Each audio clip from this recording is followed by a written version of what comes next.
조지아 우리 정희성 선교사님 초청 선교대의 둘째 날입니다. 오늘 우리에게 주신 하나님 말씀 마태복음 12장 48절부터 우리 50절까지 말씀입니다. 신약성경 19페이지에 있는 마태복음 12장 우리 48절부터 우리 50절까지의 말씀, 저와 여러분이 한 절씩 교독해서 하나님께 봉독해 올립니다. 말하던 사람에게 대답하여 이르시되 누가 내 어머니이며 내 동생들이냐 하시고 손을 내밀어 제자들을 가리켜 이르시되 나의 어머니와 나의 동생들을 보라. 우리 50절 함께 읽습니다. 누구든지 하늘에 계신 내 아버지의 뜻대로 하는 자가 내 형제요 내 매요 어머니라 하시더라. 아멘. 하나님의 말씀입니다. 어제 우리 귀한 말씀 참 감사했습니다.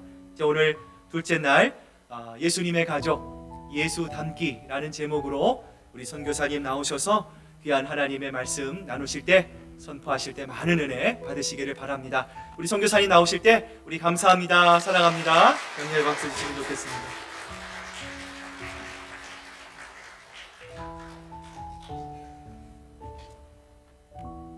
기도하겠습니다. 하나님, 이 교회가 저를 참 많이 울립니다. 지친 저의 심령에 따뜻한 사랑이 되어주고 위로가 되어주고 가족의 포근한 품이 되어주고 또 다시 하나님께 달려갈 수 있는 힘을 공급해 줍니다. 하나님, 이 자리에 서 있는 것이 하나님의 뜻인 줄 믿는데 이렇게 큰 사랑 받고 이렇게 큰 은혜 받을 줄 몰랐습니다. 아무것도 아닌 죄인된 우리들을 위하여 죽으시고 부활하신 예수님, 그 은혜와 사랑에 우리를 자녀 삼아 주시고 하나님을 아버지라 부를 수 있는 그 은혜와 권세를 허락하여 주시고 우리가 마음껏 주의 일을 할 수 있도록 성령님도 보내주셔서 우리가 이 자리에 있사오니, 사랑하는 하나님, 지금 이 자리에 있는 모든 하나님 자녀들에게 말씀하여 주시고 깨닫게 하여 주시고 치료하여 주시고 회복하여 주시옵소서. 사랑하는 하나님, 성령님의 시간이요 말씀의 시간이요 주님의 시간이오니 마음껏 일하여 주시고 예수의 이름이 높여지는 귀한 시간 되게 하여 주옵소서. 주 예수 그리스도의 이름으로 기도드렸습니다. 아멘. 감사합니다. 찬양하면서 참 많이 울었어요. 힘들었었나 봐요. 힘든지 몰랐어요. 울면서 알았어요. 나 힘들었구나, 선교지에서. 찬양 가사 하나하나가 사랑한다 말씀해 주시는 것 같아서 너무나 제 마음이 따뜻했습니다. 둘째 날 예수 가족, 예수님의 가족, 예수 닮기라는 제목인데요. 여러분, 신앙생활이라는 건 무엇이라고 생각하세요? 사람마다 조금씩 정의가 다를 거예요. 어제 첫째 날에 우리가 같은 예수님의 이름, 예수라는 단어를 쓰고 교회라는 단어를 쓴다고 해서 우리가 같은 예수, 같은 교회, 같은 방향으로 꼭 가는 것이 아니라는 것을 조지아의 상황을 통해서 조금 이야기를 나눴어요.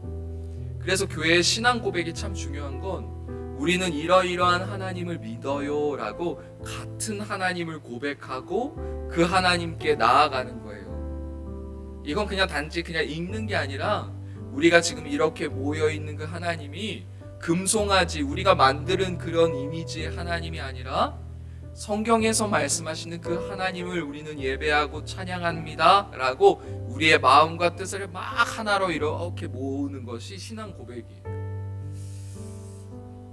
또 신앙은요, 개인적으로 저는 우리 주님이라고 부르시잖아요. 주님, 주인이 바뀌는 것이라고 저는 생각해요.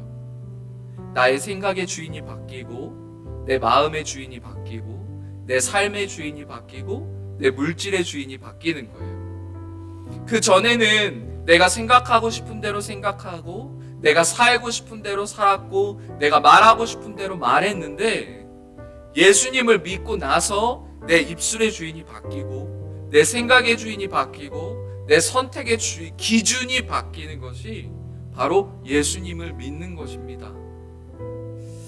사랑하는 제 딸이요, 참 많이 저를 닮았어요. 칭찬해 주셔서 감사합니다. 욕은 속으로 해주시고요. 우리 사랑하는 딸이 저를 닮는 게 너무너무나 당연한 거예요. 제 딸이요, 막 자라나는데 얘가 자라나면 자라날수록 옆집 아저씨를 닮으면 이건 아주 이상한 거예요. 아주 이상한 거예요. 우리가 신앙생활을 하면 할수록 우리는 예수님을 닮아가야 되는 거예요. 그렇게 만들어 줬어요, 우리는. 그래서 우리는 기도를 하면 할수록, 예배를 드리면 드릴수록, 그리고 교회 생활에 신앙생활을 하면 할수록 너무나 자연스럽게 예수님을 닮아가는 겁니다. 말씀을 따라 행하고 성령을 따라 행하면요, 내가 예수님을 닮아야지가 아니라 그냥 자연스럽게 커가면서 예수님의 모습이 우리의 삶 속에서 나타나야 되는 거예요. 그런데요, 옆집 아저씨를 닮아가는 사람들이 있어요. 야, 분명히 너는 하나님의 형상으로 창조하였는데, 예수님이 그래요. 너 왜 이렇게 행동하는 걸 보면 마귀 자식 같니? 이건 아주 문제가 있는 이야기죠.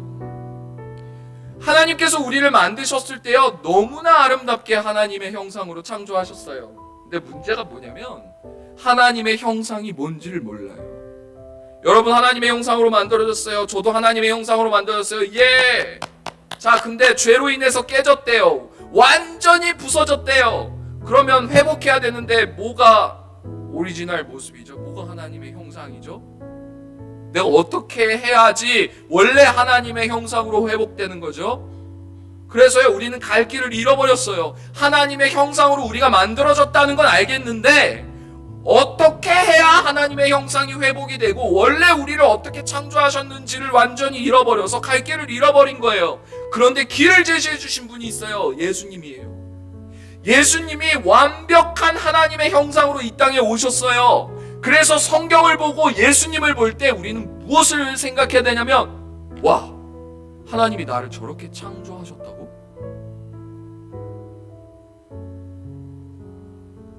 예수님을 보면서 우리는 무슨 생각을 해야 되냐면, 와, 하나님이 원래 나를 저렇게 만드셨다고?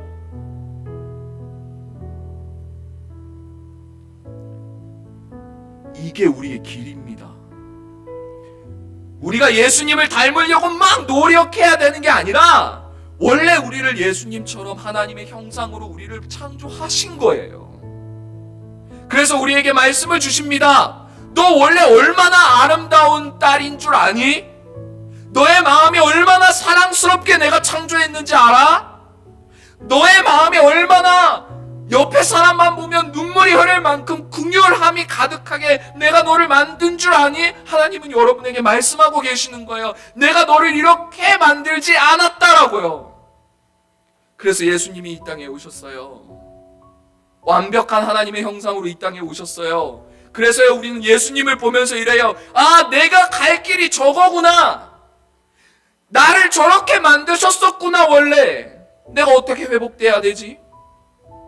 원래 하나님이 나를 어떻게 만드셨는지를 깨달을 수 있는 것이 바로 하나님의 말씀, 예수님의 삶이에요.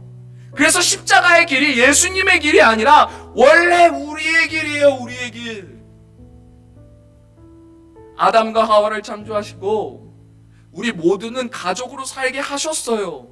원래 하나님이 우리를 그렇게 만드셨다고요. 그런데 죄인된 우리가 하나님의 형상을 잃어버리고 하나님의 성품을 잃어버려서요, 다 갈기 찢고 나눴어요. 예수님을 조금 믿는 우리는요, 요만큼 모였어요. 그런데 아직도 우리의 마음속에는요, 네 가족, 내 가족, 네 식구, 내 식구, 네 교회, 내 교회, 너 선교, 내 선교, 네 미션, 내 미션, 내 직분, 네 직분. 우리는 계속해서 마음에 갈라지고 또 갈라지고 또 갈라지고 갈라져요. 죄의 속성은 뭐냐면요, 단절시키고 갈라뜨리는 거예요. 십자가의 속성은 뭐냐면요, 무너뜨려서 하나 되게 하는 거예요. 우리의 마음이요, 너무너무나 상처를 많이 입었어요. 세상에서 너무너무나 상처를 많이 입어서요, 우리는요 부정적인 믿음이 생겼어요. 사람은 믿는 게 아니야. 100번 믿어봤더니 100번 실패했어서 우리는 아주 강한 믿음이 생겼어요. 사람은 믿는 게 아니야. 그런데 안 믿고 어떻게 사랑하시려고요? 어떻게 사랑하시려고요? 믿어주고 또 믿어주고 또 믿어주고, 배신당해도 또 믿어주고 또 믿어준 게 예수님이에요. 예수님이 여러분 기도할 때요, 딸아 내가 너 믿는다, 아들아 내가 너 믿는다 해요.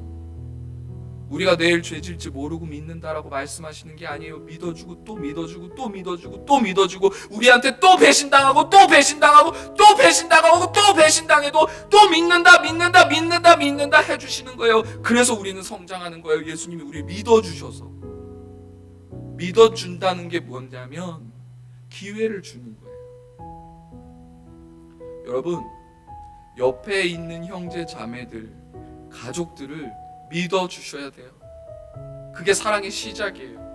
예수님 믿으세요 라고 얘기를 하는 건요, 예수님을 사랑하는 자리까지 가려면 제일 먼저 시작이 믿는 것부터 시작하는 거예요. 여러분 신앙생활하는 이유가 뭔지 아세요? 구원 받으려고요? 아니요. 여러분 잘못하셨어요. 구원은요, 예수님을 믿기 시작할 때부터 선물로 주어진 거고요, 그 다음부터 예수님을 믿는 우리가 그 다음에 어떻게 살 것인가를 이제 고민해야 돼요. 내가 예수님 다 믿었으니까 이제 나 뭐 하지? 예수님 다 믿었으니까 이제는 나 누려야지? 이 사람 예수님 모르는 거예요. 신앙생활의 아주 기본 중에 기초 중에 기초는요 구원이에요. 다 구원을 받고 시작하는 거예요. 그래서요, 우리의 고민들은 내가 구원을 받았네 안 받았냐가 아니라 구원받은 우리들이 어떤 삶을 살아야 하는가, 구원받는 우리들이 어떠한 선택을 해야 하고 어떠한 포기를 해야 하는가를 고민하는 거예요. 아직도 여러분의 마음속에 내가 구원받기 위하여 기도하고 구원받기 위하여 예배드리고 구원받기 위하여 선교하면, 여러분 아니에요. 그런 거 아니에요. 구원받은 우리들이 어떻게 그 은혜에 보답하여 살까를 고민하는 중에 선교가 나오고, 고민하는 중에 헌신이 나오고, 고민하는 중에 봉사가 나와야 되는 거예요. 여러분 가난한 마음으로 열심히 봉사하면 하나님이 나를 구원해 주시겠지. 그건 종이에요, 종. 사장님한테 잘 보여서 갑을 한번 얻어보려는 종이라고요. 여러분 자녀의 권세가 대단해요. 전 우리 딸 보니까 아주 그냥 자녀 권세가 아주 대단해요. 아빠 그냥 등록금 줘요. 막 줘요. 그럼 제가 미안하다 그래요. 미안해, 내가 돈이 없네. 왜 돈이 없네요? 왜? 내가 미안해 해요. 그게 자녀예요. 자녀. 하나님은요 늘 우리한테 미안하대요. 미안해, 고마워. 하나님이 우리한테 미안할 게 뭐 있어요? 하나님이 우리한테 고마울 게 뭐 있어요? 사랑해서 그러는 거예요. 사랑해서. 하나님이 우리를 너무 많이 사랑해서 여러분 10분만 기도하면 너무 고마워해요. 하나님 왜 여러분 아주요, 여러분 제가 우리 어머니한테 그랬지만 우리 자녀가요 10분 산수하면요 그냥 아주 오늘 아빠한테 엄청 효도한 줄 알아요. 숙제 열심히 학교 갔다 와서요 책가방 딱 놓자마자 숙제하면요 아주 자기가 엄청 효녀인 줄 알아요. 아주 그냥 아빠 나 봤어? 나 가방 놓자마자 나 숙제하는 거 봤어? 아빠? 봤어? 이렇게. 뭐예요? 칭찬해달라는 말이죠. 아주 그냥. 그런데 제가 칭찬해줘요. 고마워, 사랑해, 대단하다 우리 딸. 우리 기도하고 헌신하고 봉사하고 선교하면요 대단하죠. 하나님 자 이것 뗐어요 저것 뗐어요 고맙다. 저 냉정하게 얘기할까요? 우리 딸이 제 돈을 쓰지요. 제가 딸한테 돈을 받진 않아요. 아주 그게 사실이죠. 하나님과 우리 관계도 똑같아요. 하나님이 우리한테 늘 베푸시죠. 나누시죠. 공급하시죠. 채우시죠. 그런데 미안하다 고맙다도 해요. 성경에요 이런 말씀이 있어요. 내 보물이 있는 그곳에 내 마음도 있느니라. 저요 그래서 이게 돈인 줄 알았어요. 돈. 어느 날 이 말씀을 막 묵상하는데 네 보물이 있는 곳에 내 마음이 있대요. 네 보물이 있는 곳에 내 마음이 있다. 제가 얼마나 못됐는 줄 아세요? 그렇게 하나님이 기적과 이적과 그렇게 은혜를 막 베푸셨는데도요, 제가 신학교를 다닐 때 이제 아버지가 돌아가시고 너무 힘들었어요. 근데 어머니도 그렇게 돌아가실까봐 제 마음이 너무너무 무서웠어요. 그래서요 버스를 타고 다닐 1,000원을 저축하고 레포트 사야 될 그 10,000원짜리 책을 서점에서 몰래 보고 레포트를 쓰고 10,000원을 저축하고 그렇게 해서 6개월을 모아가지고요 30만 원을 모은 적이 있었어요. 이 30만 원을 모으고요, 하나님 내가 이 돈으로 처음으로 제가 이렇게 모아본 거예요. 하나님 이 돈으로요 우리 엄마랑 맛있는 거 레스토랑 한번 가보고 싶어요. 아니면 여행을 갈까? 막 이런저런 생각하고 있었어요. 근데 막 기도하고 있는데 하나님이, 우리 하나님 아주 멋있잖아요. 줘! 이건 아니에요. 정말 인격적이에요. 줄 수 있겠니? 나를 위해 줄 수 있겠니? 아니지. 하나님 이건 주님의 음성이 아니지. 그럴 수가 없지. 나를 어떻게, 내가 이 돈을 어떻게 모았는지 주님이 다 아셨을 거고, 내가 이 재정을 어떻게 쓸 건지 주님이 아셨을 텐데, 아니야, 이건 주님의 음성일 리가 없어. 기도의 자리로 일어나서 나갔어요. 그 다음날 또 똑같은 시간에 기도하는데, 미성아 이거 나를 위해서 줄 수 있겠니? 안 되더라고요. 아니야, 이럴 리가 없어. 그 다음 날은요 기도의 자리로 안 갔어요. 그 다음 날도 안 갔어요. 그러니까 제가 죽을 것 같은 거예요. 숨이 막혀서 그 기도의 자리 갔어요. 또 말씀하세요. 줄 수 있겠니? 줘라! 이렇게도 말씀하세요. 너무나 달콤하게 줄 수 있겠니? 나를 위해서 이걸 내어줄 수 있겠냐? 아니 하나님이 뭐가 아쉬워서 내 30만 원을 빼앗아. 이게 내 전 재산인데. 너무너무나 화가 나고 분하기도 하고 이해도 안 가기도 하고, 제 집 앞에 교회 중에 열린문 교회라고 있어요. 그 교회 이름이 왜 열린문 교회냐면 24시간 열려 있어요. 닫혀 있어야 되는데 새벽에 일어나서 30만 원을 들고 화가 이만큼 난 거예요. 제가 그 열린문 교회 문을 열고 헌금통에 가서 이 돈을 집어던졌어요. 헌금 바구니 안에. 여기 있습니다 하나님. 이게 아주 공손하게 주님 내가 주의 종이오니 아니 던졌어요. 근데요 제 마음속에 무언가가 하나가 와그작하고 부서지는, 너무너무나 행복한 평안이 제 속에 확 임하는데, 아 이게 우상이었구나. 지난 날을 뒤돌아보니까 아주 며칠 동안 이 30만 원만 붙잡고 묵상한 거예요. 여호와는 나의 목자신이가 아니라 이 30만 원은 나의 목자신이, 이것으로 하나님이 나를 쉴만한 물가로, 우리 엄마가 나를 쉴만한 물가로 인도함을 받는 그 30만 원이라는 이 재정이요, 저한테 하루 종일 묵상하는 그 기도 제목이 되었던 걸 저는 몰랐어요. 그래서요 제 마음속에 우상이 와그작하고 깨어지는데요, 너무너무나 감사하고 평안이 제 속에 막 임하는 거예요. 근데 그 다다음 날 저희 어머니의 할아버지의 할아버지인지는 모르겠어요. 땅을 나라에 기부하셨다는데 그 땅을 나라에서 개발을 한대요.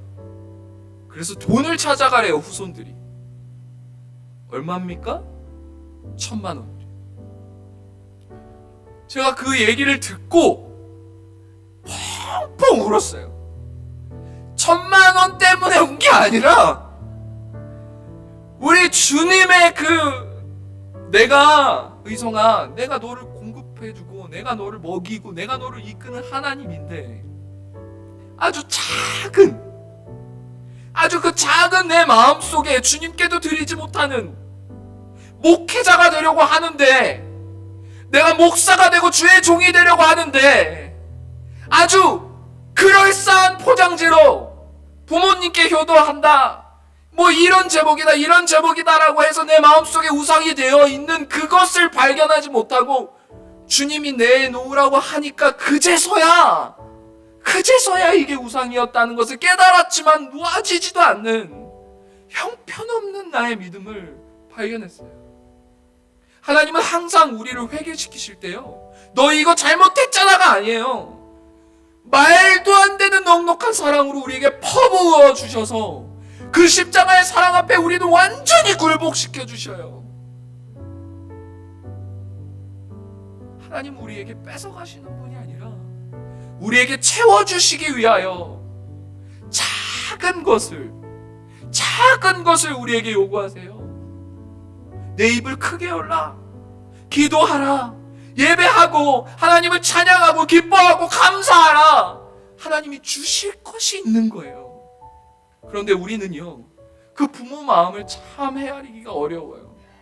주님, 제 사정 모르세요? 제 사정 모르시고 지금 저보고 감사하라고 하시는 겁니까? 제 사정 모르고 지금 저한테 감사하라고 하시는 겁니까? 이 말씀이잖아요. 내 보물이 있는 그곳에 내 마음이 있다 하셨어요. 예수님이 여러분의 보물이 아니면 여러분 마음이 예수님께 없는 거예요.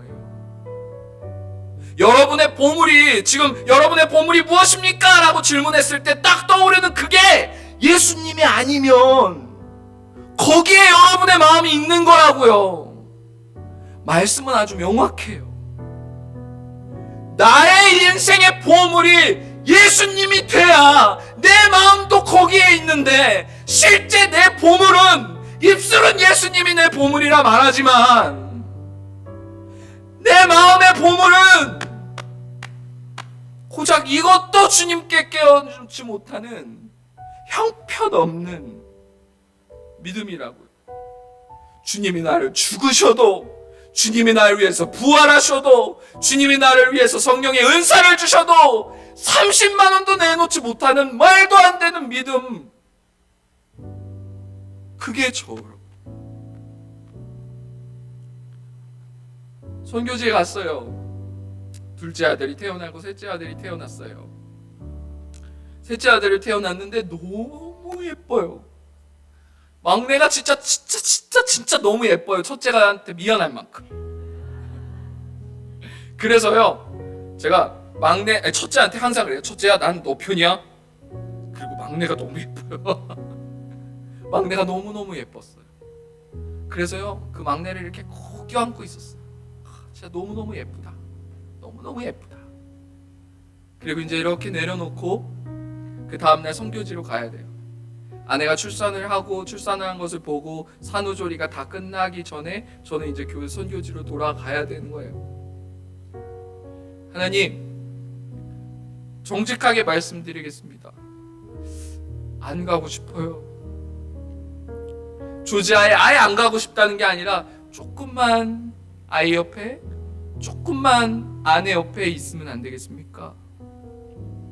아내가 그런 사람이 아닌데요, 저희 아내가 그때 이렇게 제 팔을 이렇게 잡고, 여보 안 가면 안 돼요, 조금만 제 옆에 있어주면 안 돼요, 그래요. 저 그 마음 알아요. 저 진짜 나쁜 남편이거든요. 그래서 그 마음도 이해하고 내 마음도 알고 내가 주님 앞에 정직하게 구했어요. 하나님 정말 죄송한데 제가 조금만 있다 가면 안 되겠습니까? 근데 주님의 마음이 저에게 부어줬어요. 사랑하는 아들아, 막내 아들이 귀엽니? 네, 주님 너무너무 귀엽습니다. 그런데 아들아, 이 막내 아들 누가 줬는지 잊지 마라.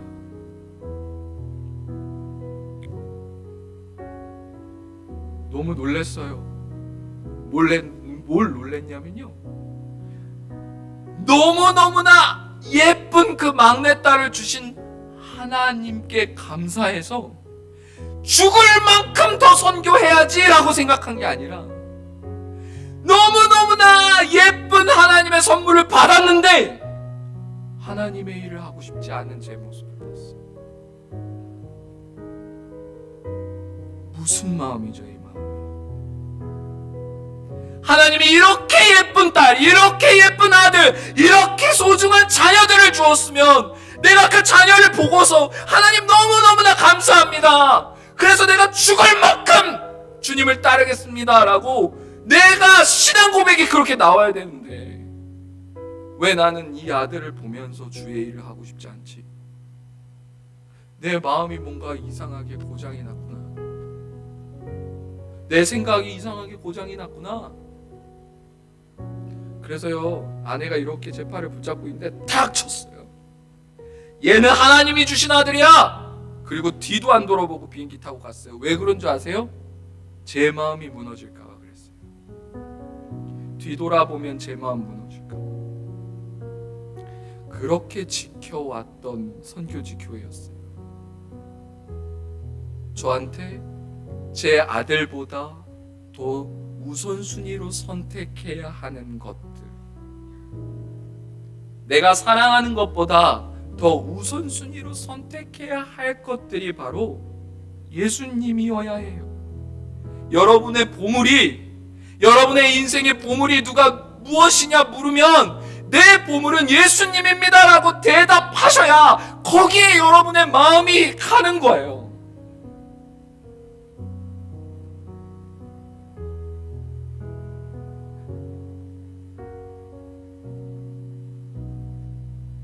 근데 그게 잘 안 되더라고요. 그렇죠?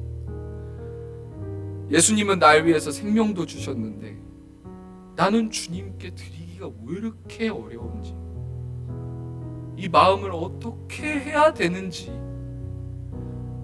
괴롭고 아프고 힘든데도 여전히 괴수 중에 괴수인 내 마음을, 겉으로 보기엔 멋진 선교사요 목사인데 이 내 마음은 누가 알겠습니까? 주님이 아시는데요. 저 선교지에 난민들을 섬기는데 제 마음속에요, 두려움이 들어왔어요. 어떤 두려움인 줄 아세요? 너무 창피해요. 하나님이 나를 여기다 계속 두시면 어떡하지? 이게 말 같은 소리입니까? 지금 선교사 입에서? 사역도 잘 돼요. 애들이 자라나요. 교회도 성장해요. 근데 제 마음속에 하나님이 날 여기다 계속 두시면 어떡하지? 제가 제 마음을 들여다보고 깜짝 놀랐어요. 뭐야 이거? 너 뭐야? 제가 저한테 얘기했어요. 너 뭐야? 너 지금 뭐 하자는 거야? 너 무슨 애들이 대학교 갈 때 이력서에 나 봉사활동 100시간 했어요, 난 이렇게 멋진 사람이에요, 무슨 에세이 쓰려고 너 이 다음에 너 아주 멋있는 목사예요 라고 얘기하려고 그 이력서에 한 줄 쓰려고 너 지금 이 아이들 섬기는 거야? 너 뭐야 지금 이거? 그런데 계속 이 마음이 안 없어져요. 이거 창피해서 아내한테 나누겠습니까? 이거 창피해서 교회 성도들한테 나누겠어요?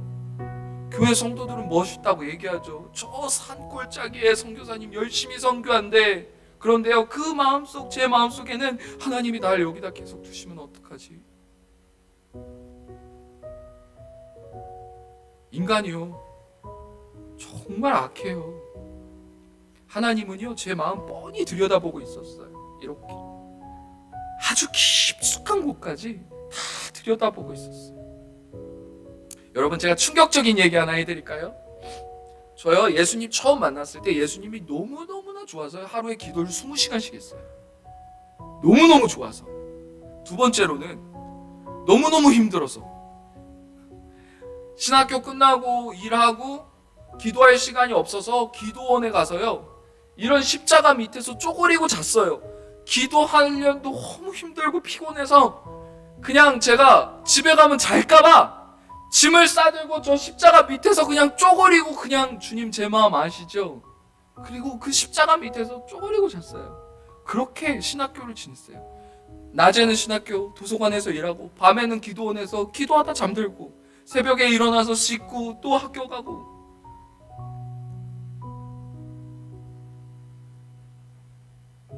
그렇게 지냈는데 산골짜기 저 위에 올라가세요. 정말 난민들도 섬기고요. 지금 저는 공동체 생활하세요. 인도 정말 가난한 친구들도 섬기고요. 정말 수고와 헌신했던 것 같은데요. 제가 충격적인 하나 사실 얘기해 드릴까요? 여러분과 제 상급이 하늘에서 같아요. 이상하죠? 여러분이 저한테 이 얘기했으면 제가 기분 나빴을 거예요. 근데 성경에서 보니까요, 순교한 사람들, 정말 하나님 앞에 최선을 다한 사람들이 하늘에서 면류관을 받는데, 그럼 차별이잖아요, 그죠? 그 면류관을 주님 앞에 다시 던져요. 그래서요, 면류관을 받은 사람이나 받지 않는 사람이나 천국에서요 똑같이 하나님의 백성이 되는 장면을 말씀에서 봤어요. 여러분, 봉사를 하는데, 다른 교회 얘기겠지요. 기도를 하는데, 성가대를 하는데, 선교를 하는데, 내가 다른 사람보다 더 많은 상급을 받으려고 헌신하시는 분들이 있다면, 다른 교회 얘기겠지만 착각이에요. 그러면 제가 왜 사서 이 고생을 할까요? 제가 왜? 딱 하나, 주님 사랑해서. 제가 여러분보다 상금 더 많이 받으려고요? 제가 주님보다 더 많이 칭찬받으려고요? 그런 사람은 주님 모르는 사람이에요. 진짜 주님 천국에서 만난 사람 보니까 면류관을 주셔도, 다른 사람보다 더 많은 상급 주셔도 하나님 앞에 던지더라고요. 왜냐하면 내가 이거 받을 자격이 없는 자라는 거를 하나님을 진짜 만난 사람은 아는 거예요. 내 인생을 다 바쳐도, 내 자녀를 바치고 가정을 바치고 내 전 재산을 다 바쳐도 그리스도의 사랑 앞에 나는 아무것도 아닙니다를 아는 사람은 면류관을 주님께 다시 드린다니까요. 그런데 지금 여러분 지금 달려가는 방향이, 내가 다른 사람보다 더 많은 상급 받아야지라는 생각이 요만큼이라도 마음속에 있다면 여러분 나중에 충격받아요. 여러분 너무 충격받지 말라고 지금 미리 얘기해 드리는 거예요. 주님 앞에서 내가 20년 동안 찬양팀 했어요, 20년 동안 성가대 했어요, 내가 30년 동안 뭐 장로 했어요, 막 이러다가 큰일 나요. 우리가 달려가야 되는 이유 중에 딱 하나는 상급도 아니고 구원도 아니고 주님 주신 은혜가 너무너무나 커서 내가 이 사랑 어떻게 갚지라고 고민하는 것 중에 나는 봉사할래요, 나는 식당 갈래요, 나는 기도할래요, 나는 중보팀 할래요, 나는 찬양팀 할래요, 저는 선교사가 될래요, 저는 목사가 될래요, 저는 장로가 되겠습니다, 저는 안수집사가 되겠습니다, 저는 초원의 장이 되겠습니다 라고 하나님의 은혜를 어떻게 갚을까 고민하는 그 중에 나오시는 그 아름다운 직분이, 아름다운 그 직분이 저 산골짜기에서 고생하는 선교사의 상급이나 초원을 맡으셔서 초원장을 하시는 여러분의 삶이나 상급이 같다고요. 여러분, 제가 이 자리에서 저한테 얘기하면 기분 나쁠 거라니까요. 근데 제가 더 고생하는데 이 얘기 하잖아요. 그러니까 진짜예요. 진짜예요. 여러분, 주님 진짜 멋있는 분이에요. 여러분이 천국에 딱 들어갔어요. 그런데 막 저 사람이 부러워. 이 땅에서 좀 더 잘 살아야 할걸.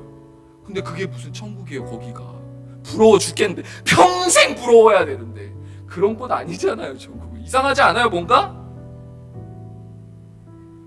얼마나 멋있는 곳이냐면요, 천국은요, 내가 부끄러운 구원을 받아서 천국에 들어갔는데 정말로 헌신 나보다 더 많이 하는 사람이 꼭 안아줘요. 부끄러워하지 마. 우리는 똑같이 하나님의 사랑받은 자녀들이야. 거기가 천국이에요. 나는 이 땅에서 선교사로 살았어. 어이 장로로 지냈나? 나는 사도였네. 거긴 지옥이에요. 거긴 지옥입니다. 계급장 띄고 타이틀 떼는 게 천국이에요. 계급장은 주님만 다시면 되잖아요. 이 땅에서 우리가 연약해서 직분이 있는 거예요. 연약해서. 우리가 연약하지 않으면요, 사실 직분 필요 없어요. 우리는 다 예수가 되어야 될 사람들이거든요, 사실. 그런데 우리의 모습이 지금 지어져 가는 과정 중이라 목사도 필요하고 장로도 필요하고 선교사도 필요하고 여러 가지의 모습들이 필요한 거예요. 제가 나쁜 남편이라 그랬죠. 주님도 아셨나 봐요. 인도 자매들을 이렇게 섬기고 청년들을 이렇게 섬겼어요. 의대생들을 섬기는데 어느 날 저희 집에 찾아온 이제 기도회를 하고 있었어요. 저희 집에서. 그때는 교회가 없었는데 막 기도를 하고 있는 중이에요. 하나님이요, 어떤 핸드백 하나를 이렇게 보여주세요. 핸드백. 그래서 기도하는데 이렇게 보고 있었어요. 이거 아내 핸드백인데 아주 너무나 소중해서요. 아내가 핸드백도요 그냥 놓은 게 아니라 이게 무슨 천에 이렇게 감싸 있더라고요. 그 백이 보여요. 하나님 이게 무슨 뜻입니까? 이 백을 저 자매한테 나누래요. 아니, 내가 막 나누라 그러면 나누겠는데 제가 아내가 얼마나 장롱 꼭꼭 저도 못 봤어요. 그 디자인 얼마나 천으로 감싼 스크래치 날까봐. 제 남편이잖아요, 그죠? 주님, 정말 죄송한데요, 제가 아내를 이길 수 있을까요? 눈을 떴어요. 제 친구들은 한국말 못 알아듣잖아요, 그죠? 아주 겸손하게 자세를 확 낮춰서, 사랑하는 여보님, 주께서 보여주시기를 여보의 핸드백이 하나가 보여지는데요, 여보가 허락하신다면 혹시 저 자매에게 나눠줄 수 있겠습니까? 저희 자매가, 우리 아내가요, 저보다 믿음이 더 좋아요. 갑자기 장롱으로 딱 가더니 핸드백 2개를 꺼내요. 여보 하나야. 근데 아내가요, 하나님이 보여주셨으면 하나 더 하는 거야. 그 자매가 힌두교 자매였어요. 힌두교. 예수님의 예자도 모르는 자매였는데 기도회에 온 거예요. 근데 그 자매가요, 그 아침에 무슨 기도를 했냐면요, 예수님이 정말 계십니까? 제가 이런 기도를 해도 될지 모르겠지만 제가 대학생인데 가방이 없어요. 예수님, 이런 기도도 예수님은 들어주시나요? 그날 기도에 아내가 백을 2개를 줄 거예요. 1개도 아니고 2개. 제 마음이 어때요? 하나였는데. 여보, 내가 하나를 받는데.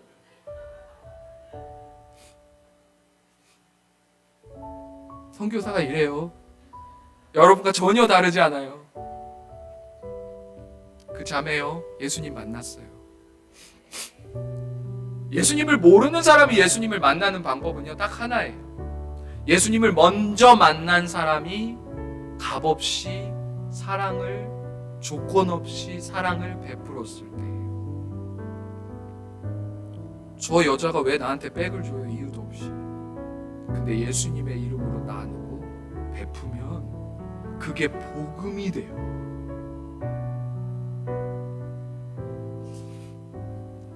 말씀이 육신이 되어서 이 땅에 오신 그 예수 그리스도처럼 하나님의 말씀이 여러분의 봉사와 헌신 가운데 떨어져서 겉으로는 장로의 옷을 입고 있고, 겉으로는 목사의 옷을 입고 있고, 겉으로는 선교사의 옷을 입고 있는데 속은 말씀이어야 된단 말이에요. 여러분이 헌신을 하는데 겉으로는 직분의 옷을 입고 있는데 속이 탐심이고 욕심이면, 여러분, 헌신을 하는데 다른 사람들이 상처받아요. 아니, 내가 좋은 일 하는데 저 사람 나한테 왜 이러는 거야? 한번 속을 들여다보세요. 속을. 내가 이 일을 하는 이유가 말씀이 내 육신의 옷을 입고 말씀이 일하고 있는 건지, 아니면 나의 의가 혹은 나의 그럴싸한 계획이 지금 나를 입고서 나를 움직이고 있는 건지.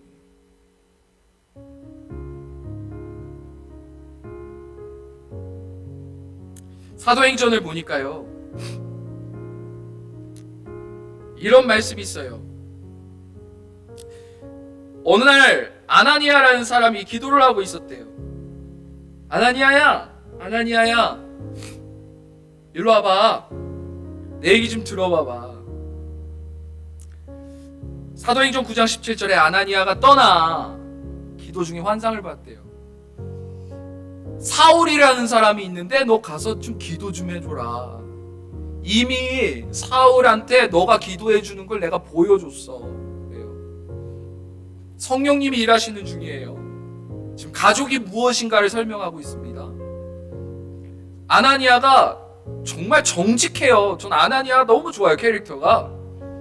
예수님 정말 죄송한데요, 그 사람을 내가 잘 아는데 그 사람 내 친구 괴롭혔던 사람이에요.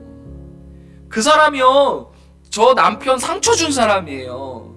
그 사람이요 우리 교회 힘들게 한 사람이에요. 그 사람이요 우리 목사님 아프게 한 사람이에요 라고 아나니아가 성령님께 물어요. 근데 성령님이 그래요, 가서 기도해줘. 그래서요 아나니아가요 일어나요. 그래서 막 가요. 그러니까 진짜 사도 바울이 거기 있어요, 사울이. 그래서 사울한테 안수를 하면서 아나니아 입술에서 첫 번째 나온 단어가 뭔지 아세요? 형제 사울아예요. 브라더. 어떻게 이 사람들이 둘이 브라더예요? 얘기도 안 해봤는데, 대화도 없었는데, 용서도 구하지 않았는데요. 성령님이 여러분의 가족을 만드실 때는요, 예수 그리스도의 사랑 안에서 여러분을 합치세요. 그러면 여러분 주인이 바뀐다는 게 뭐냐면요, 머리로 이해 안 가요. 예수님이 나를 사랑하시는데 저 사람을 축복하라고? 저 사람 분명히 나에 대해서 어떻게 얘기했는지 내가 아는데, 저 사람이 내 남편에 대해서 어떻게 하는데, 저 사람이 내 교회에 대해서, 저 사람이 어떤 무엇에 대해서 내가 뻔히 아는데, 그런데 성령님은 여러분의 하나님의 형상을 회복시키기 위하여 말씀을 주셔요. 아, 입 벌려. 저 사람 축복해. 그러면 이제 전쟁이 일어나기 시작하는데, 어떤 전쟁이냐면 내면의 전쟁이 일어나기 시작해요. 어떤 전쟁이냐면 누가 내 삶의 주인이냐가 싸우기 시작합니다. 말씀이 내 삶의 주인인가? 아니면 내 성격이 내 삶의 주인인가가 막 내 삶에서 막 싸우기 시작하는 거예요. 그런데 내 내면의 우상은 오직 하나님의 말씀만이 깰 수 있어요.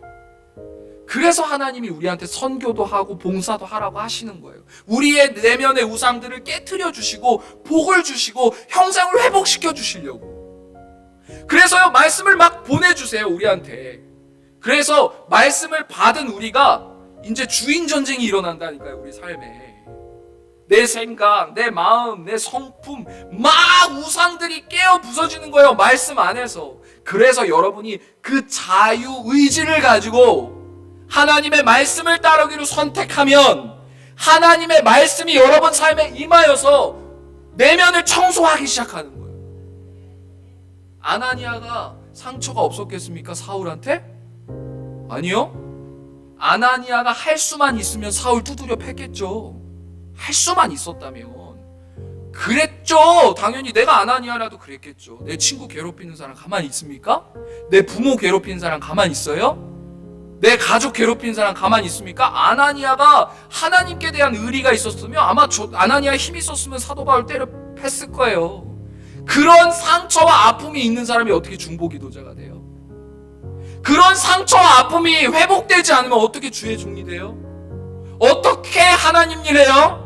그러니까 하나님이 아나니아를 너무 많이 사랑하셔서 말씀을 보내시는 거예요. 아나니아야, 내가 너 치유해 줄게. 가서 사울 축복해. 아나니아가 그게 이해가 되겠습니까? 아나니아가 지금 가지고 있는 이 내면의 분노를 상처라고 생각하겠지 죄라고 생각했을까요? 내가 저 사람 미워하는 거 당연하지!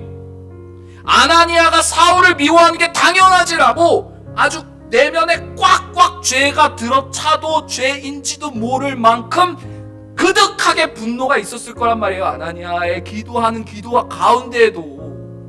그런데 하나님이 찾아와 주시잖아요. 생각해보세요. 성경님이 아나니아 기도가 왜 필요하냐고. 그냥 사도 바울 쓰시면 되지. 근데 왜 아나니아 기도를 쓰시냐고요. 아나니아 때문에 그러는 거예요. 아나니아 때문에. 저 같은 거 왜 부르시냐고요. 선교사를. 저 필요 없어도 하나님 선교 잘하시는데.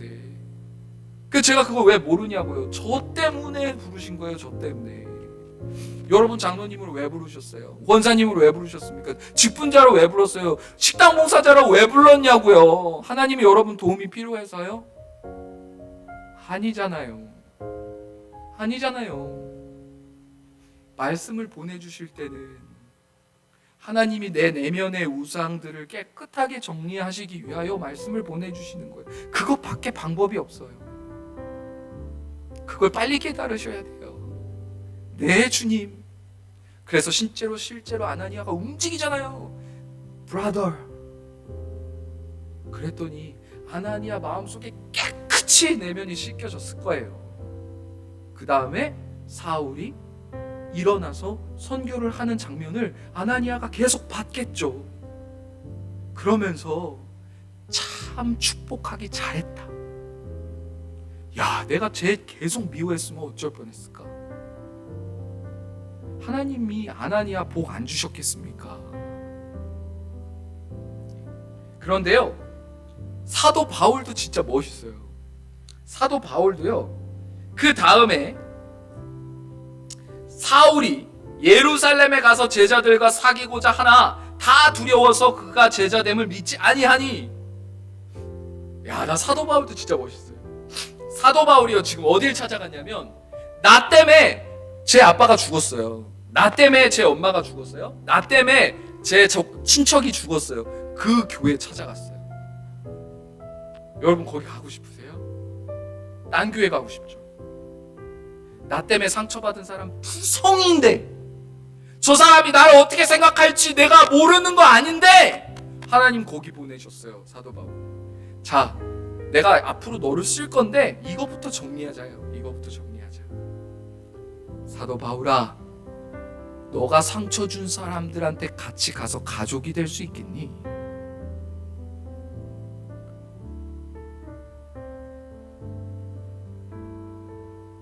할 수 있겠습니까? 이거 누굴 위해서입니까? 양쪽 다요. 사도 바울을 위해서도 필요했고 예루살렘 공동체를 위해서도 필요했어요. 왜냐하면 앞으로 이제 하나님이 초대 교회를 이 공동체에 맡기실 텐데, 그 내면에 서로 미워하는, 그리스도 안에서 서로 미워하고 상처가 투성인 그 사람들을 쓸 수가 없는 거예요. 하나님이. 자, 이거부터 해결하자. 세계 선교는 둘째치고 선교비 안 보내셔도 돼요. 세계 선교는 둘째치고 우리끼리 먼저 일단 용서하고 사랑하고 베푸는 것부터, 불편해도 같이 기도해 하고, 불편해도 같이 예배 드리고, 불편해도 같이 성가됐으면서 축복하고 예배 드리는 게 선교의 시작이라고.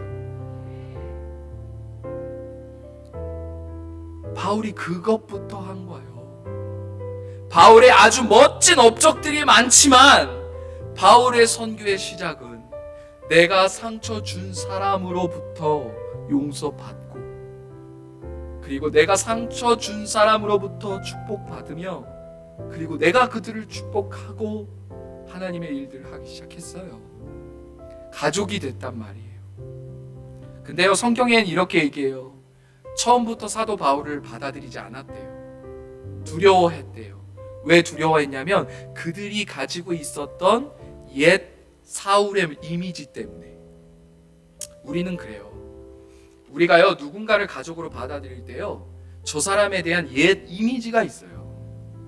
그런데요, 이 옛 이미지를요 십자가에 못 박고 새로 업데이트를 시키지 않으면요, 과거에 대한 이미지 때문에 이 사람과 저희 계속 관계가 안 돼요.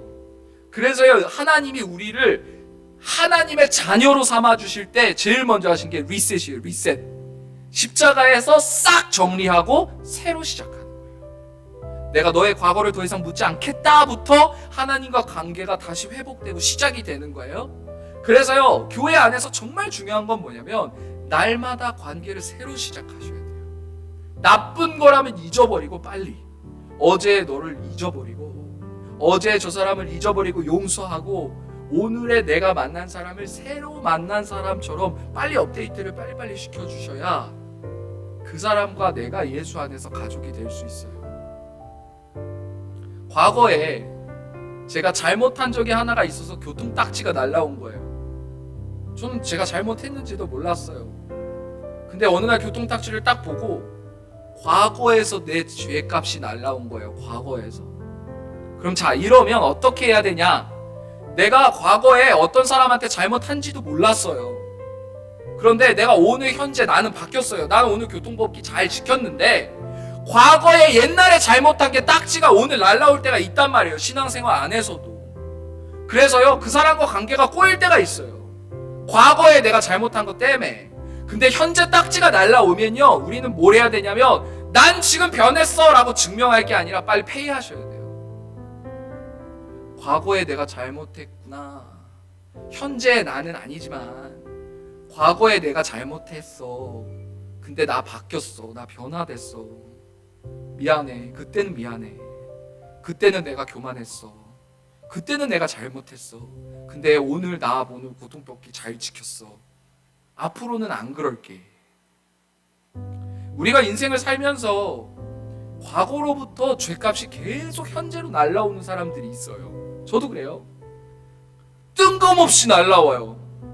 내가 예전에 이랬었다고? 그러면요, 현재 내 모습이 기도 잘하고 있고 예배 잘 드리고 있으면 화가 나요. 이 사람 지금 뭐 하는 거야? 나 변했는데. 근데요, 그건 지혜롭지 못한 거예요. 과거에서 날라온 교통딱지는 빨리 폐해하셔야 돼요. 그리고 미래를, 앞으로의 내 삶의 이미지와 내 삶을 하나님의 복을 받는 내 이미지로 빨리 바꾸셔야 돼요. 근데 그 바꾸는 과정이 언제가 일어나냐면 지금 일어나는 거예요. 지금. 그래서요, 어떤 사람을 이렇게 딱 만나면 이 사람이 하나님의 복을 받을 사람인가 안 받을 사람인가가 보여요.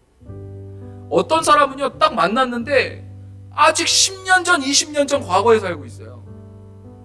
아니, 만나면 맨날 20년 전 과거의 상처 얘기해요. 아니, 육체는 내 앞에 있는 거 맞아요. 육체는.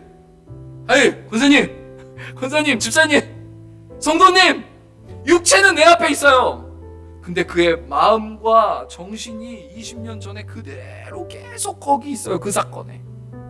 그럼요, 이 사람을요 구원하려면 거기서 빨리 현재로 오세요.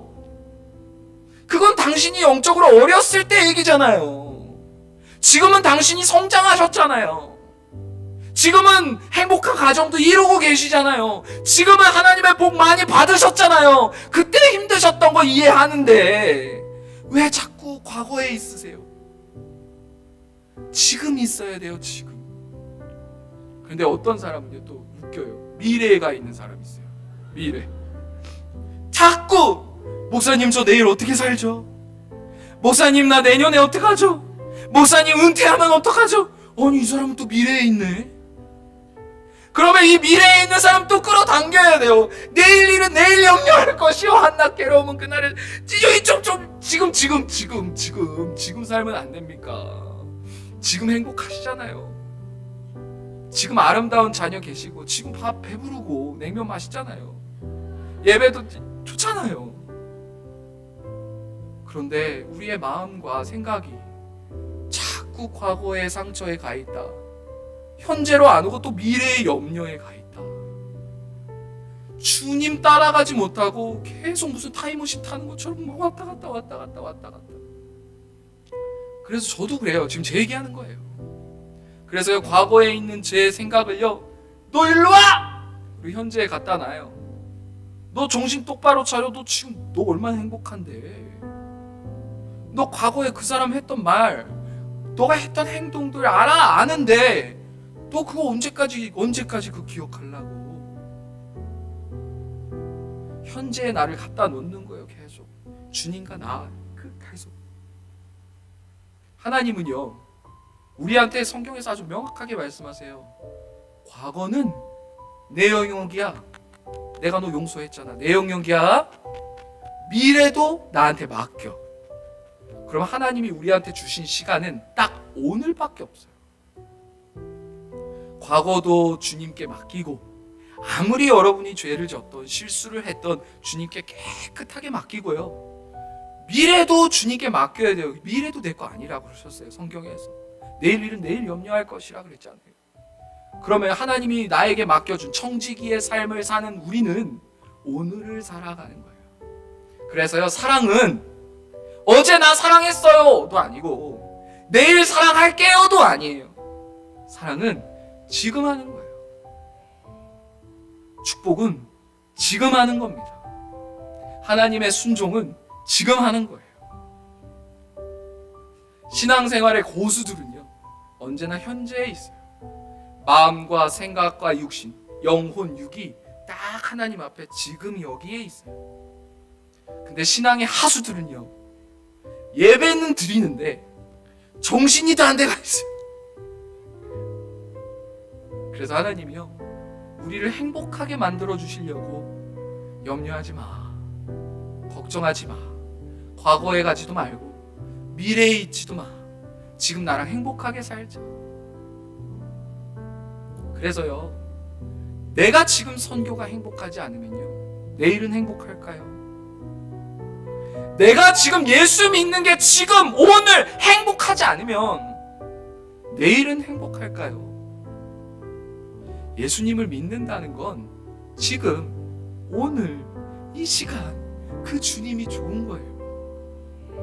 그래서 누리시면 돼요. 감사하시면 돼요.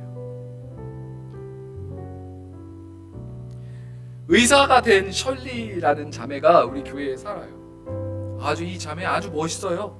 주님의 음성을 들었다라고 하고 막 가출을 해요. 제가 하나님의 말씀을 들었습니다. 음성을 들었습니다. 그래서요, 다른 선교사님 집에 막 가요. 막, 안녕. 며칠 있다 다시 돌아와요. 주님께서 돌아오라 하셨습니다. 그래, 들어와. 자, 빨리 자. 주께서 나가라 하셨습니다. 도망가. 들어와. 밉잖아요. 그쵸? 근데 받아줘요. 또 사랑해요. 가족이라는 건 서로 미워하고 막 다투기도 하고 속상하기도 하지만 언제든지 문을 열어주는 거잖아요. 괜찮아, 들어와. 근데 이 자매가 정말 얼마나 멋지게 바뀌었냐면요, 영국에서 레지던트 초청이 왔어요.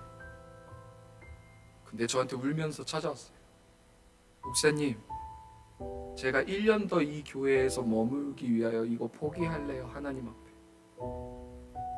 저는 이게 어떤 의미인지 알아요. 하나님 앞에 자기의 길을 내려놓는 거예요. 청년이 앞으로의 미래가 얼마나 두렵겠습니까? 너무나 가고 싶었던 그 길을 주님 앞에 내려놓더라고요. 마음껏 축복했어요. 너무너무나 행복했어요.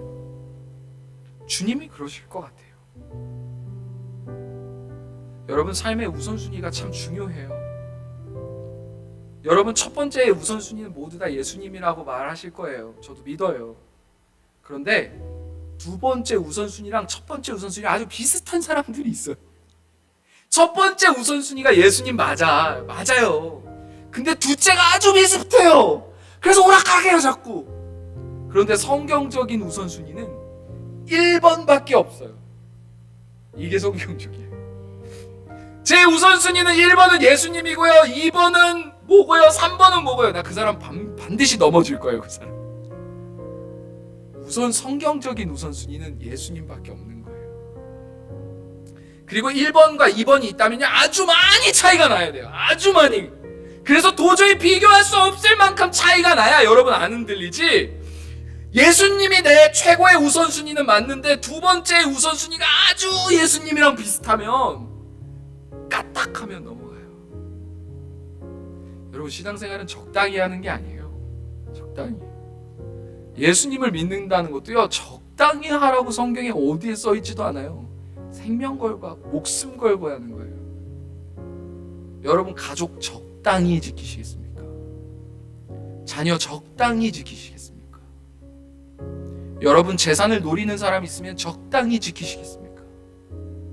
예수님이 여러분의 보물이라면 여러분 절대 적당히 뭔가 하려고 하지 않으실 거예요. 우리 아버지가 돌아가시고요, 저 정말 너무나 힘들고 아픈 일이었지만 멋진 주의 종도 만났어요. 저희 아버지가 자살해서 돌아가셨다라고 어제 말씀드렸지만 장례식장에서 이제 막 우당탕탕 막 싸우고 난리가 났어요. 예수 믿는 사람이 저밖에 없으니까. 그래서 막 큰아버지는 유교장으로 치르겠다, 강원도로 시신을 데려가야겠다 막 이제 소리 지르시고, 뭐 외가 조금 조용히 있으시고 막 난리가 났어요. 네, 근데 그게 이제 장례식장에서 직원이 저를 찾아오더니, 자, 다들 조용하세요 그래요. 자, 어떤 장례를 치룰지는 장자한테 권한이 있습니다. 다들 조용하시죠. 자, 장자 손 드세요. 손 들었어요. 어떤 장으로 치르시겠습니까? 기독교장이요. 미친놈이죠. 예수 믿는 사람이 저밖에 없었고 아버지가 어떻게 돌아가셨는지 알았는데, 저 청년부 담당 목사님이요, 그때 당시에 2만 명 교회였어요. 진짜 큰 교회였죠. 제 청년부 담당 목사님이요, 저의 아버지가 돌아가셨다는 소리를 듣고 장례식장에 왔어요. 큰아버지들은 술판이 벌어졌어요. 야, 너의 하나님이 너를 어떻게 구원하시는지 보자.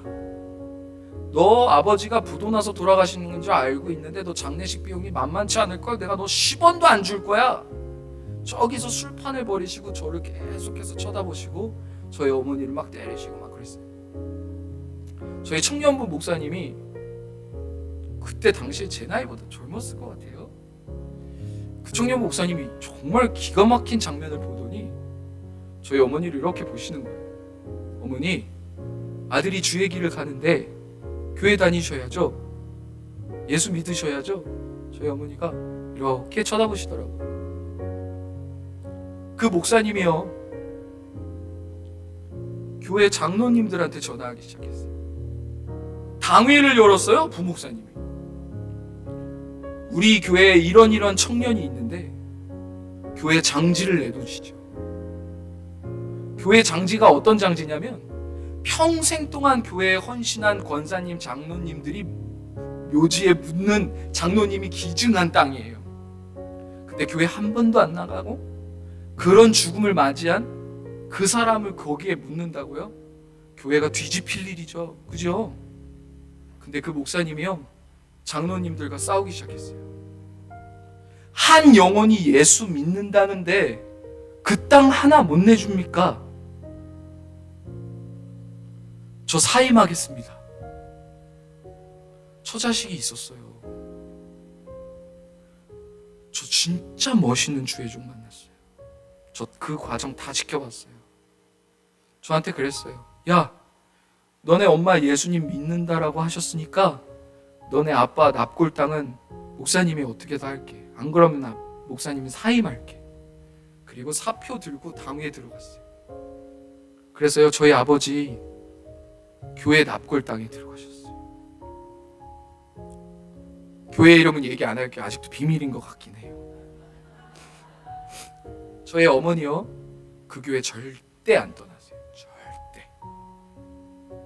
여러분, 사랑을 받은 적이 있으면 목숨 걸고 감사하고 기뻐하게 되어 있어요.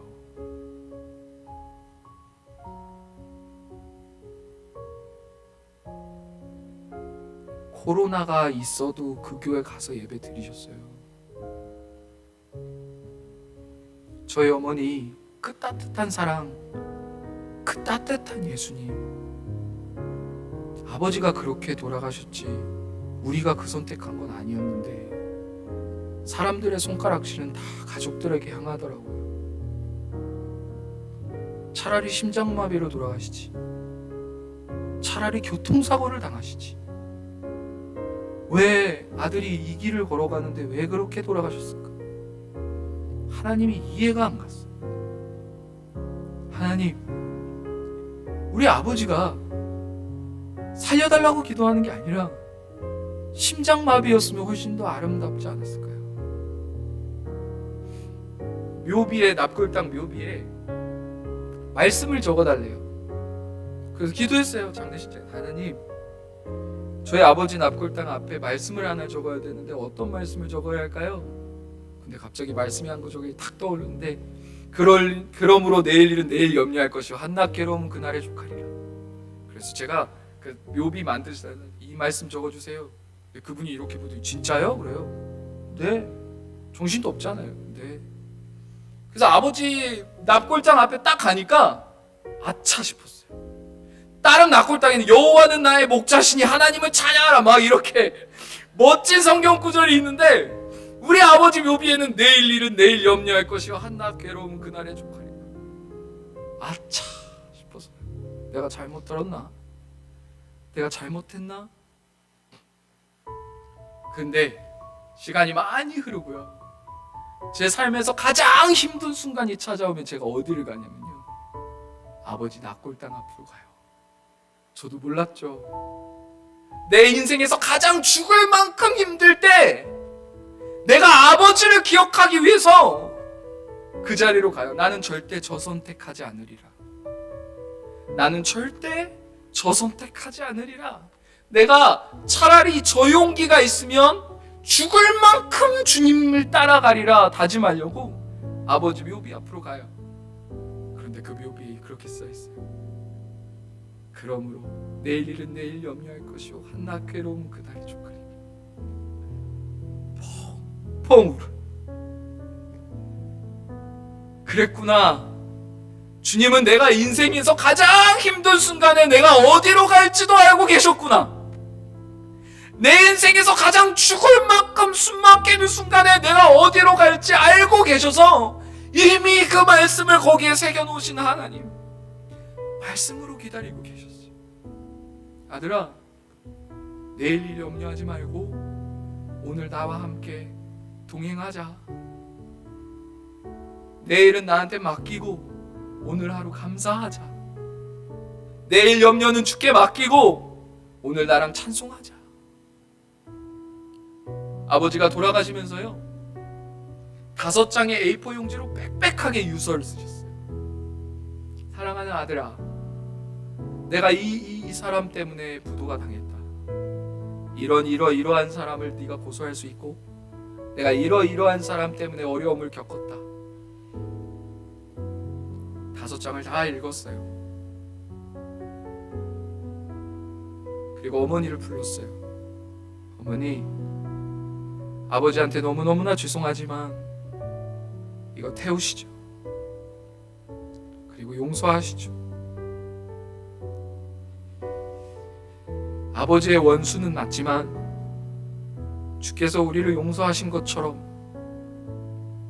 우리도 그 사랑을 받았다면 아버지 원수를 용서해요. 어머니. 싱크대에서 그 아버지 유서를 막 태웠어. 그리고 다짐한 게 있어요. 아버지의 원수를 용서한 사람이 다른 사람 용서 못하면 아버지께 불효하는 거다. 세상 살면서 왜 미운 사람 없겠습니까? 선교사가 되니까요, 별의별 사람 다 만나요. 뭐 이런 선교사다, 저런 목사다, 뭐 목사 돼 보니까요, 아니 땐 굴뚝에 연기도 나더라고요. 근데 그때마다 아버지 기억해요. 나 아버지 원수, 아버지 유서 태웠잖아. 근데 저 사람 용서 못하면 안 되잖아. 그리스도의 사랑과 용서를 받은 우리가 그 구원의 감격과 은혜를 받은 우리가 다른 사람 용서 못하면 안 되잖아요. 선교지에서 미운 것들 진짜 많아요. 얄미운 것도 정말 많아요. 어떤 목사님이요. 죄송해요. 찾아왔어요. 저한테 돈을 달래요. 선교사님, 돈 좀 주세요. 에? 무슨 돈? 당신 하나님한테 돈을 받았으니까 그 돈 좀 쓰재요. 이게 뭔 소리야? 당신 하나님한테 받았지 않았냐고 그래요. 그죠? 맞아? 그 돈 좀 쓰재요. 자기 차비하겠다고. 이게 무슨 소리야? 너도 하나님께 돈 받았으니까 너의 하나님이 나의 하나님 아니냐? 그 돈 쓰자는 거예요. 야, 세상에 미친놈 진짜 많구나. 그래서 제가 그 사람한테 그랬어요. 맞아, 하나님이 나 주신 거 맞아. 근데 하나님이 너한테 주셨니? 나한테 주셨니? 나한테 주셨어. 그래. 근데 나한테 맡기셨는데 나 너 주기 싫어. 이 책임은 내가 질 거야. 근데 너가 똑똑히 알았으면 좋겠어. 교회라는 건 질서가 있어. 그래서 하나님이 어떤 사람에게 어떤 힘을 주셔. 직분을 주시기도 하고 물질을 주시기도 하셔. 그런데 그거 네 거 아니야. 그 사람에게 맡기신 거지. 그래서 우리는 서로 그걸 존중하고 서로 배려해서 그것을 사용할 때는 양해를 구하고 요청을 하는 거야. 하나님이 나에게 차를 주셨어. 맞아, 이거 하나님 거야. 난 청직이야. 근데 너가 이 차를 쓰려면 내가 하나님이 주신 너에게 주신 그 차를 써도 될까? 라고 물어봐야 돼. 그럼 하나님이 나에게 키를 맡겼으니까 그래, 그럼 내가 빌려줄게 하면 되는 거야. 그런데 마치 하나님의 모든 것이 너의 것인 양 착각하면 너는 인생 되게 힘들게 살 거야. 아, 이 교회는 하나님이 목사님에게 맡기셨구나. 아, 이 직분은 장로님에게 맡기셨구나. 아, 이 직분은 저 안수 집사님에게, 아, 이 초원은 누구에게 맡기셨구나를 그 질서를 잘 이해하면 우리 아름답게 살 수 있어요. 그런데 뜬금없이 그 목사처럼 아버지 것이 나의 것입니다 라고 하면요, 쫓겨나요. 나가 뭔 소리야. 하나님이요, 선교사가 되고 나오니까 지혜를 주신 게 있는 게 모든 가난한 사람들을 다 구할 수 없다는 겸손함을 주셨어요. 그럼 여기서 나에게 맡겨주신 양이 누굴까를 고민하기 시작하는 거예요. 예전에 제가 힘들 때는요, 모든 사람을 다 도와야 되는 줄 알았어요. 그런데 탈진하더라고요. 그래서 제가 깨달은 게 있어요. 아, 나는 신이 아니구나. 그리고 나서 하나님 앞에 겸손히 엎드려서, 하나님, 제가 이 나라 모든 사람을 구원할 수 없다는 사실을 겸손하게 인정합니다. 저에게 붙여주신 영혼이 누구입니까? 그 영혼을 최선을 다해서 돌보겠습니다. 제가요, 갑자기 일어나서 옆에 있는 교회의 양을 청성을 다해서 돌보면 미친놈이에요. 왜냐하면 저에게 안 맡겨주셨기 때문에. 그렇죠? 그런 것처럼 하나님이 우리 인생 속에 맡겨주신 일들이 있고 직분이 있는 거예요. 그래서 그걸 잘 분별하면서 가족이 되어가는 거예요. 그래서요, 이렇게 가족이 되어가고요, 우리의 지경이 더 넓어지면요, 교회가 교회에 합쳐지기도 하고요, 선교지와 가족이 되기도 하고요, 열방과 가족이 되기도 하고요. 정말 예수 안에서 정말 지경이 넓어진다는 것은요, 가족의 숫자가 늘어나는 거예요. 십자가에서 분명히 예수님이 우리에게 가족이라는 개념을 무너뜨리셨어요. 너가 born again, 다시 태어났다면 가족에 대한 그 경계선, 그 지경을 조금만 넓혀가는 거예요. 조금만. 이제 우리 가족만 내 가족인 줄 알았다가 한 사람 더 집어넣고 또 한 사람 더 집어넣고 또 한 사람 더 집어넣어서 지경이 넓어진다는 것은 내가 가족의 숫자가, 내 마음속에 있는 가족의 숫자가 늘어나는 거예요. 팬데믹이 왔어요. 셧다운이 됐어요. 다 흩어졌어요. 저는요, 성도가 내 가족인 줄 알았어요. 그런데 팬데믹 때요, 다 가족별로 흩어지세요 라고 했더니 다 어디로 가서 문을 잠가요. 근데 그 잠근 문 안에 있는 사람이 여러분의 가족이에요. 여러분, 어떤 문제가 꽝 터져요 지금. 그래서 여러분이 막 흩어져요. 그래서 여러분이 집에 가서 문을 잠가요. 그런데 그 집 안에 있는 게 여러분의 가족이라고요. 진짜 가족. 여러분 마음속에 있는 그 경계선 안에 있는 가족. 사랑하는 장로님, 사랑하는 목사님, 사랑하는 권사님 하다가 환란이 꽝 터지면 다 진짜 가족끼리 흩어지는 게 교회라면, 다시 오실 주님 그때까지 이 교회 못 견뎌요. 그래서 다시 오실 주님을 기다리는 교회는요, 빨리 진짜 예수 가족이 되어야 돼요. 제가 힘든 거 알아요. 공동체 생활이 저 정말 힘들거든요. 그런데 다시 오실 예수님의 그 꽝 치는 환난과 어려움들을 함께 견디려면 가족이 되는 수밖에 없다는 걸 깨달았어요. 그래서요, 저는 지금요, 조지아에 가서요, 교회 문을 잠그는데 안에 8명 있어요. 안에. 이 크게 내 마음속에 있는 가족이라고. 우크라이나 전쟁이 일어나고 러시아 전쟁이 일어나서요, 우크라이나에 있는 이제 선교사님들이 다 이제 막 흩어지는 일들이 막 일어났어요. 다음엔 조지아래요. 그런 일들이 막 이제 막 웅성웅성거리기 시작해서 나라가 막 들썩들썩했어요. 근데 한 형제가 밤에 저를 찾아왔어요. 목사님, 저 정말 질문할 게 있는데요, 정직하게 대답해 달래요. 그래서 뭐니? 물어봤어요. 목사님도 우크라이나 선교사님처럼 저희들을 떠나실 겁니까? 심장이 쿡쿡쿡쿡쿡쿡 걸려요. 그래서 저 정직하게 대답했어요. 아내랑 애들은 보내주자. 나는 남을게. 우리 아내랑 애들은 보내주자. 그랬더니요, 그 형제가 고맙습니다. 그랬어요. 그렇게 얘기해줘서 고맙습니다. 저는 몰랐어요.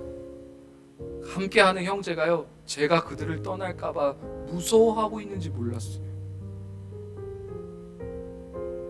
여러분, 같이 함께하는 성도들이요, 여러분한테 버림받을까봐 두려워할 수도 있어요. 사랑하는 장로님이 날 내치면 어떡하지? 저 사랑하는 권사님이 나를 밀어내면 어떡하지? 나를 떠나면 어떡하지? 어쩌면 연약한 그리스도인들이 우리의 삶 속에 있을지 몰라요. 근데 그 앞에서요, 여러분 이기적인 선택하시면 그 영혼 정말 상처받아요. 그 영혼이 상처받지 않게 너도 정말 소중해 라고 여러분이 선택을 해주셔야 돼요. 너도 내 남편만큼, 아내만큼, 자녀만큼 예수 안에서 소중해 라고 말해주셔야 돼요. 근데 그게 거짓말이면 노력할게, 기도할게, 발버둥 쳐볼게, 그러면 그 사람이 고마워요 할 거예요. 그런 일 안 일어나서 너무 감사해요. 정말 하나님이 물어보시는 것 같았어요. 너 갈 거야? 너 도망갈 거야? 너 떠날 거야?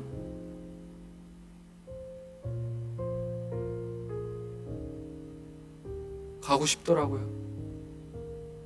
가야 되는 줄 알았어요, 솔직히. 대사관에서 전화 오면 가야지 라고 분별도 안 했어요. 당연히 가는 거지. 근데 질문하니까 아니구나, 그게 아니구나. 목자 잃은 양이 얼마나 비참한지 내가 버림받아 봐서 알잖아요. 사랑하는 성도 여러분, 가족이 된다는 건 여러분에게 축복이에요. 호세아서에요, 하나님이 이해할 수 없는 일들을 하나 명령하신 적이 있어요. 그 나라에서 하나님의 음성을 듣는 아주 경건한 호세아에게 하나님이 너는 음란한 여자와 결혼해라 그래요. 자, 상식적으로 목회자가 음란한 여자랑 결혼하면 목회 못하죠. 그죠? 하나님이 모를까요? 그럼 하나님이 호세아에게 주고 싶으셨던 게 뭘까요? 아버지의 마음이었어요. 내가 음란한 이스라엘 백성들에 대해서 얼마나 가슴 아파하는지 사랑하는 호세아야, 너는 내 마음을 좀 느껴봤으면 좋겠다. 그 말씀이에요. 호세아를 괴롭히고 싶으신 하나님이 아니라 누가 내 마음 좀 알아다오, 누가 이스라엘 백성을 위하여서 눈물 흘리는 그 하나님의 마음 좀 알아다오라고 소리치는데 아무도 못 들어요. 호세아 한 명 들었어요. 근데 이해할 수 없는 하나님의 말씀이 떨어져요. 음란한 여자랑 결혼하라. 그 음란한 여자와 결혼해서 죽을 만큼 힘들게 산 게 호세아인데, 죽을 만큼 힘들 때마다 아버지의 마음을 생각했을 거예요. 호세아는 원망했을까요? 불평했을까요? 아니요. 그 마음 가지고 이스라엘 백성 위해서 기도했을 거예요. 하나님, 이스라엘 백성 살려주시지요. 하나님의 백성 좀 살려주시지요. 하나님의 일들을 하다 보면 부딪히는 일들이 생겨요. 사도행전의 21장에 여러 날 머물러 있더니 아가보라 하는 한 선지자가 유대로부터 내려와 우리에게 와서 바울의 띠를 가져다가 자기 수족을 잡아매고 말하기를, 성령이 말씀하시되, 지금 성경이 써여 있는 거예요. 성령이 나에게 말씀하셨는데 예루살렘에 유대인들이 이같이 이 띠를 임자를 결박하여 이방인 손에 넘겨주리라 하거늘 우리가 그 말을 듣고 그곳 사람들과 더불어 바울에게 예루살렘으로 올라가지 말라고 권하더니, 그래요. 자, 성경이 뭐라고 얘기하냐면 이 선지자가 본 환상이 성령으로부터 온 게 맞다라고 성경이 지금 보증하고 있는 거예요. 자, 사도 바울은 지금 로마에 죽으러 가고 있어요. 그런데 한 선지자가 사도 바울 앞에 인생 속에 찾아왔어요. 성령이 이르시되 나에게 말씀하시거늘 너 거기 가면 죽어 라고 했어요. 사도 바울이 뭐라 그랬게요? 사탄아 물러가라 했을까요? 아니요. 사도 바울은 고마워, 나도 알아, 나도 죽을 거. 근데 내 자유의지를 가지고 나는 주님을 위해서 죽고 싶어. 이게 아버지의 일이에요. 이게 성령의 역사입니다. 내가 예수 그리스도를 위하여서 죽으러 가는데 감히 성령의 음성을 들었다는 자가 내가 죽는다고? 가지 말라고? 사탄아 물러가라 한 게 아니라, 나를 사랑해줘서 고마워, 날 위해서 기도해줘서 고마워.